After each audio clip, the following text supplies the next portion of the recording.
Well people, after an overnight stay in Brussels South Airport, I've made it to Montenegro, people. So it's an absolutely lovely day, right? There's no clouds in the sky. I can feel that sun, feel a little bit of heat. There's not many places you can go in Europe in January where you can feel heat. I'm not saying this is one of them, but at least we've got some nice blue, clear skies. So they do say Podgorica, the capital of Montenegro, is a little bit boring, and that's obviously why everybody goes to the coast, to the likes of Budva, Divat, Bar, places like this, and that's what we're doing today. This really makes me think about Serbia, right? So you've got the pekara there, which is like the bakery, okay, and then here we have some pastry, and it's just got cheese inside. That is literally the exact same thing that they have in Serbia, I think. So obviously when you come to these Balkan countries, you can just say zdravo, which is like hello, and voila. I don't know if it's with a V or an F, but that means thank you. So you're going to see many things in common, right? Obviously quite tall people, people who like to smoke, these bakeries, and this is a typical breakfast, or at least it was in Serbia, but I can imagine there's many similarities. But that's my job here, right? Traveling through the Balkan countries for the second time to discover the similarities and differences, learn what I can and pass that on to you guys. But for now, let's enjoy this and then get back to the bus station. So I was just on the way to the bus stop, which you can actually see, well you can't, but have a look at this place. It's like abandoned. You've got this old stone wall, and then you've got these stairs leading up to a little lookout post there. I don't know if this is some ancient prison or something, but it's very interesting. What's that? Oh, okay. She's just said it's possible, so we're going to go up these stairs, very thin, and we're going to try and discover what this place is. Hopefully I don't fall off. And here we are. We're at the top. Look at this. This is definitely some sort of lookout point or watchtower. And then this is the vicinity. You've got a house there that is completely abandoned. You've got the mountains in the background. They're probably the Albanian Alps that you can see. And I do not know what this is, but you've got the whole wall like that. And I wish I could speak Montenegrin, but it's just not going to happen, is it? What a shame. But anyway, yeah, let's get this Montenegrin adventure started. Here it is, people, back into the socialist, brutalist style bus stop we go. Let's get a bus to Kotor.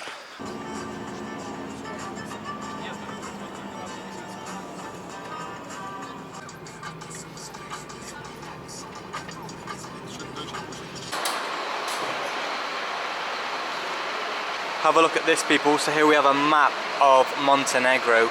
We are here in Kotor, okay.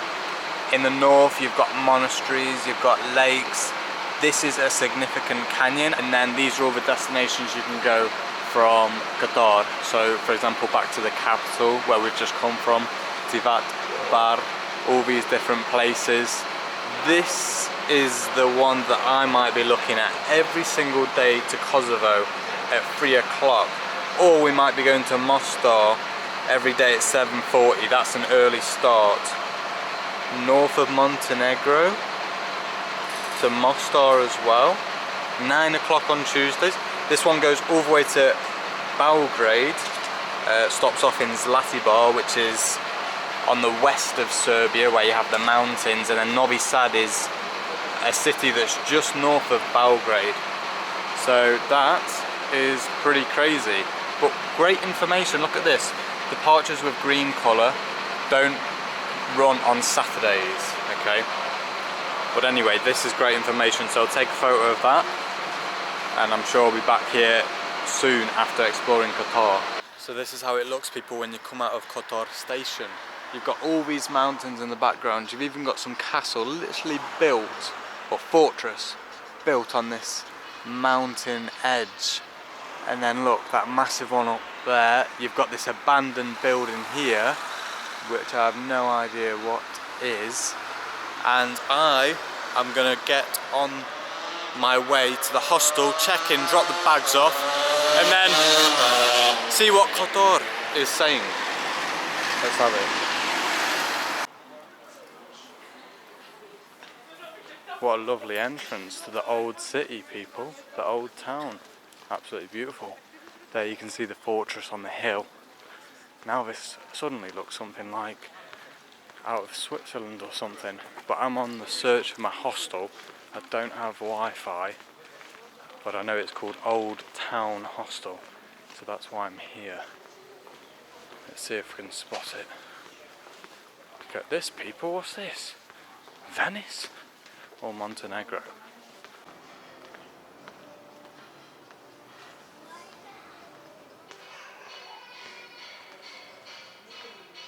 Montenegro is exceeding my expectations a lot. Look at these beautiful streets. Here it is, people, tucked away. How do we enter this one then? So people, this is where we're staying tonight. Really organised hostel. Absolutely brilliant stuff. So I chose the bottom bunk. You will find out why if you stay in hostels. Okay people, this is the plan. I've got my baguette. This is my late lunch, right? And we're going to walk through this castle wall into the old town, and we're going to go straight up to the top right there. And then we'll have an absolutely amazing view of the whole city and the surrounding areas, mountains and things like that. So it's going to be a bit tough, about 45 minutes. Let's have it.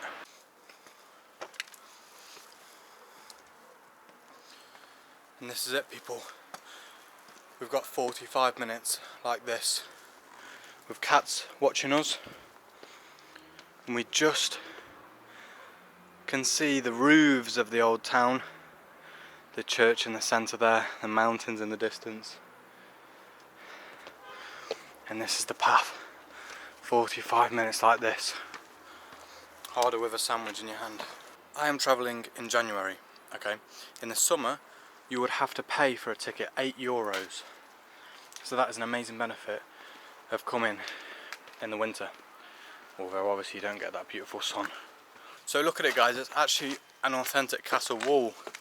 Obviously these small holes were where the archers took their shots, aimed out the small holes, and they had flexibility, but obviously for other archers to attack them they had a tiny area to do that through. And look at the castle wall, it just goes up and up and up, and it winds all the way up this mountain, which is very steep. And here you have Kotor, mountains in the background. Brilliant. We might just catch it for sunset as well.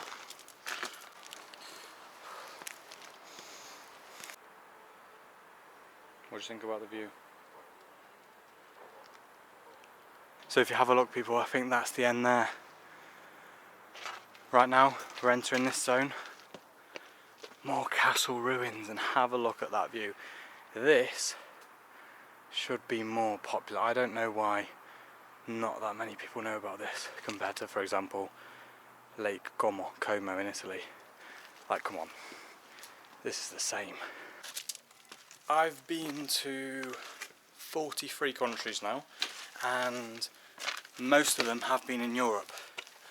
Can somebody tell me where you can climb real genuine castle ruins like these that haven't realistically been fixed, which is what I like, because that means they're completely authentic, and after climbing, where in Europe rewards you like this. So that's the criteria.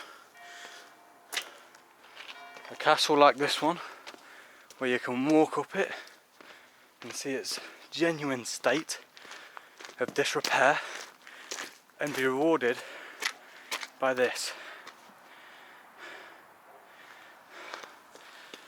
Montenegro, you are a tiny little country on the Adriatic Sea, close to a big name, Croatia, and yes, you're getting more popular, and you have been getting more popular in the recent years, but what a nice surprise you are.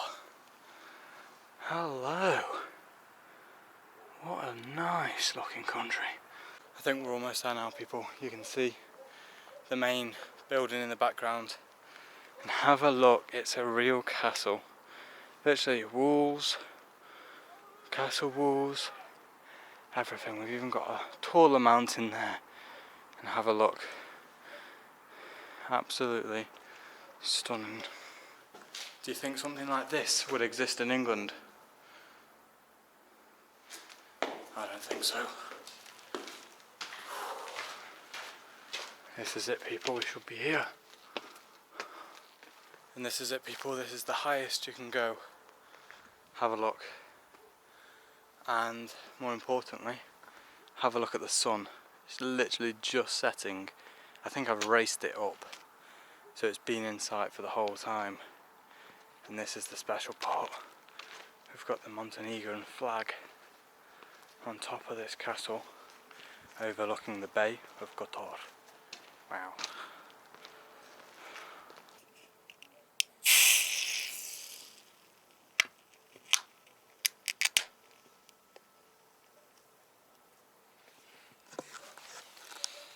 This one is for Montenegro.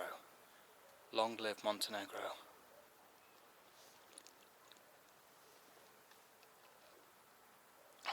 Quite nice. Apparently this is their best beer. It's from this town. I think it's in the north of the country.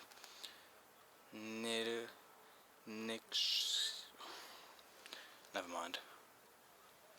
So, that is it for Montenegro for now. I may potentially return in the following days.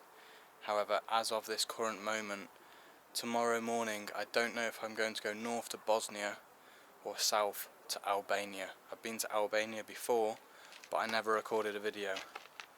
So I'm going to make that decision probably on my way back down, or subconsciously when I sleep tonight. And yes, see you in either Bosnia or Albania. And goodbye